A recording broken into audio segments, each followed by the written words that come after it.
Assalamualaikum warahmatullahi wabarakatuh.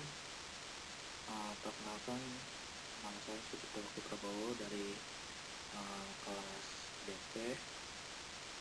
Saya ingin menjelaskan tentang opini publik.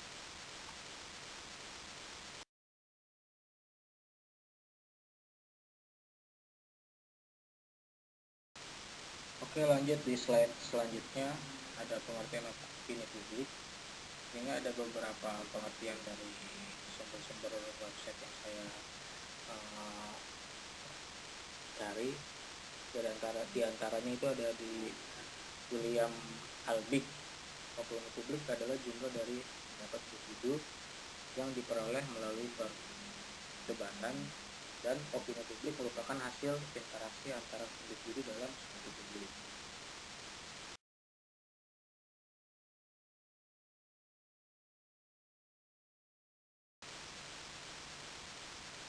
Lanjut di slide selanjutnya. Menurut Clyde, opini publik adalah penilaian sosial mengenai suatu masalah yang penting dan berarti berdasarkan proses pertukaran yang sadar dan rasional oleh halayak. Sedangkan menurut Iris dan Proto menyatakan bahwa suatu pendapat harus dinyatakan terlebih dahulu agar dapat dinilai sebagai opini publik. Hal ini disebabkan karena suatu yang belum dikatakan belum bisa disebut opini karena belum mengalami proses komunikasi.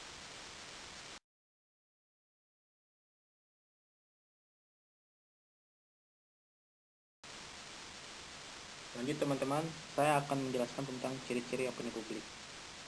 Di dalamnya itu ada isi, arah, dan intensitas tentang opini publik.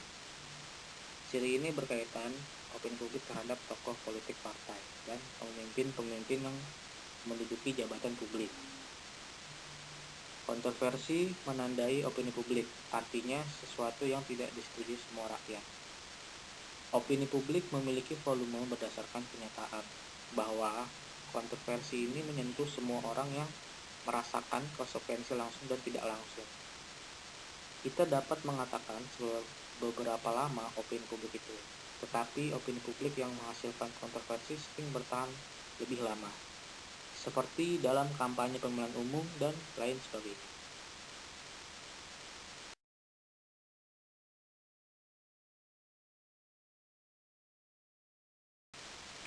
Lanjut, sekarang saya akan menjelaskan karakteristik opini publik. Menurut Seipel, di antara lain ada individu secara fisik emosional. Suatu individu termasuk kondisi, usia, dan status sosial. Yang kedua, kultur, lingkungan dan gaya hidup dalam area geografis tertentu. Misalnya, orang Jepang berbeda dengan orang Amerika atau orang desa di Amerika. Yang ketiga, pendidikan, tingkat dan kualitas pendidikan seseorang. Yang keempat, family people roof atau semacam akar rumput seseorang. Yang kelima, religi, suatu sistem kepercayaan terhadap Tuhan dan supranatural. Yang keenam, tingkat sosial posisi di dalam masyarakat, perubahan status sosial yang dimiliki individu. Yang ketujuh, ras, asal etnik atau suku.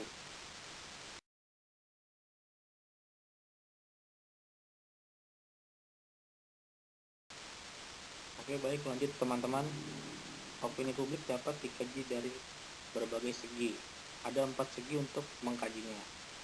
1. Difusi, yaitu apakah opini yang timbul merupakan suara terbanyak atau hanya suara golongan. Yang kedua, persisten, yaitu berapa lama berlangsungnya isu tertentu. Yang ketiga, intensitas, yaitu seberapa kuat dampak dari isu tertentu. Yang keempat, reasonable, yaitu seberapa kuat alasan kemunculan isu tertentu.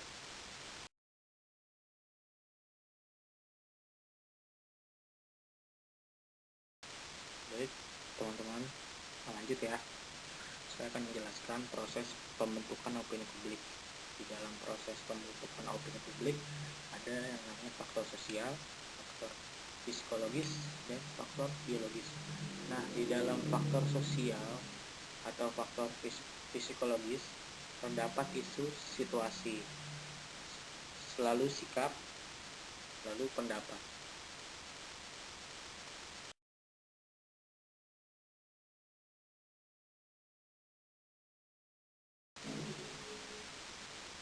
Oke, di slide selanjutnya ada pendekatan pembentukan opini publik.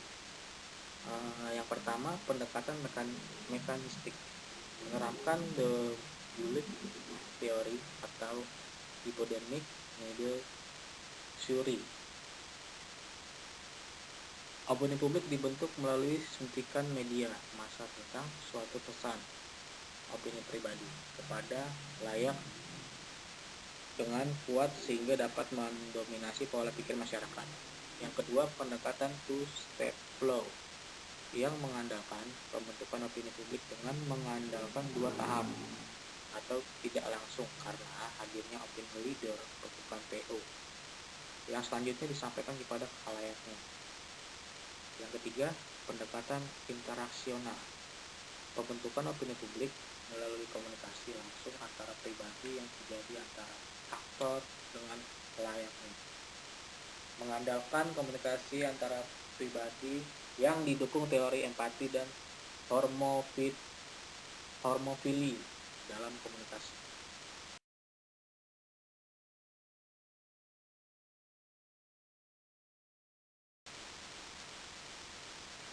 Berdasarkan terbentuknya opini publik, kita mengenal opini publik yang murni.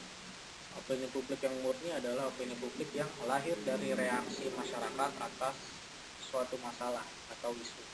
Sedangkan opini publik yang tidak murni dapat berupa satu, manipulasi public opinion, yaitu opini publik yang dimanipulasikan atau dipermainkan dengan cerdik. Dua, planned public opini, yaitu opini yang direncanakan. Tiga, intended public opinions, yaitu opini yang dikehendaki. Yang keempat, programmed public opinions, yaitu opini yang diprogramkan. Dan yang terakhir, yang kelima, deserved public opinions, yaitu opini yang diinginkan.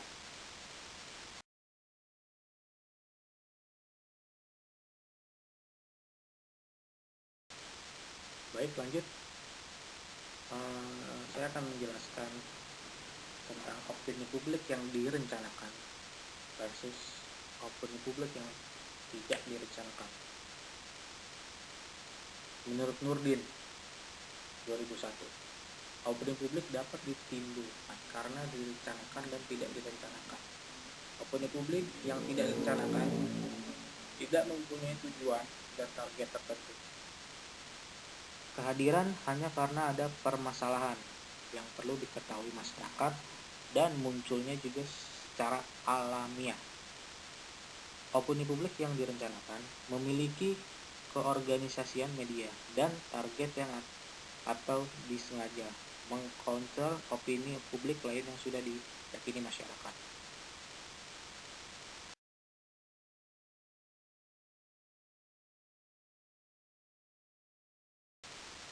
Baik teman-teman, di slide selanjutnya ada sasaran opini publik.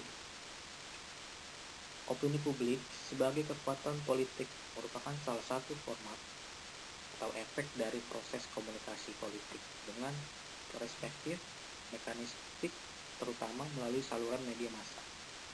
Opini publik terdapat pada khalayak politik yang menjadi sasaran komunikasi politik.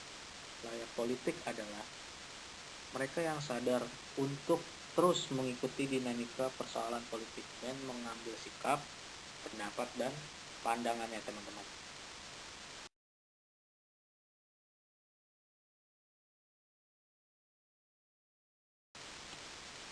Nah, selanjutnya ada partisipan opini publik.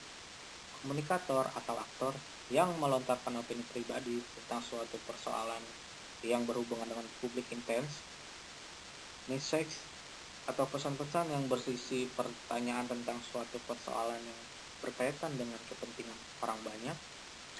Komunikan, yakini publik yang mengikuti dan mendiskusikan persoalan tersebut, selanjutnya mereka bersikap dan berpendapat.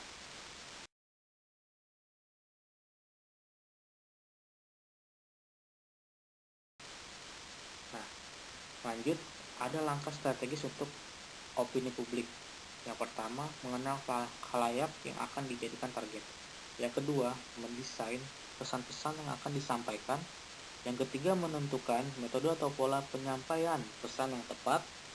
Yang keempat, seleksi media sesuai kondisi dan lokasi dari khalayak. Yang kelima, menetapkan komunikasi yang kredibel bagi khalayak.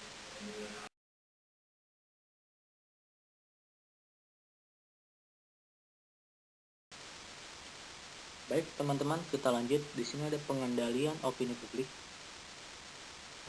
Di sini saya kutip dari James B. Orrick. 1. Never argue. Pelontar opini publik tidak perlu berdebat atau saling membantah karena bisa membangkitkan emosi dan penolakan luas. Yang kedua, present facts. Pemukaan data-data yang berdasarkan fakta. Hal ini bisa semakin meyakini publik. Yang ketiga, positive statements. Mengungkapkan hal-hal yang positif dan menyentuh kepentingan publik secara berulang-ulang secara psikologis dapat mengubah pendapat publik.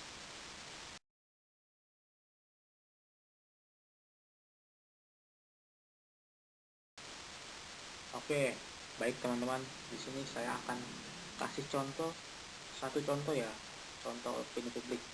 Kalian tahu kan Mario Ozawa? Saya tahu dong semuanya Mario Ozawa. Saya juga tahu Mario Ozawa. Mario Ozawa itu seorang bintang porno dari Jepang. Pernah ditolak oleh masyarakat Indonesia sehingga akhirnya batal datang ke Indonesia untuk bermain film.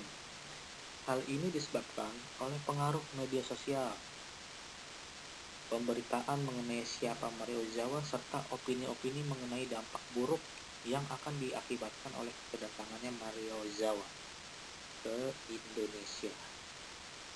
Padahal kalau Mario Ozawa ke Indonesia, saya pasti nonton filmnya. Oke, lanjut. Hingga akhirnya terbentuk opini publik yang menyatakan bintang film porno tersebut tidak pantas datang ke Indonesia.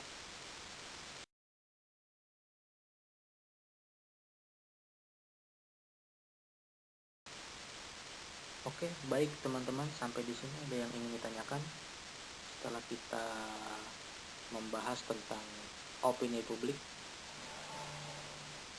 Oke, tidak ada yang ditanyakan ya. Baik, mungkin saya tutup aja untuk materi hari ini tentang opini publik.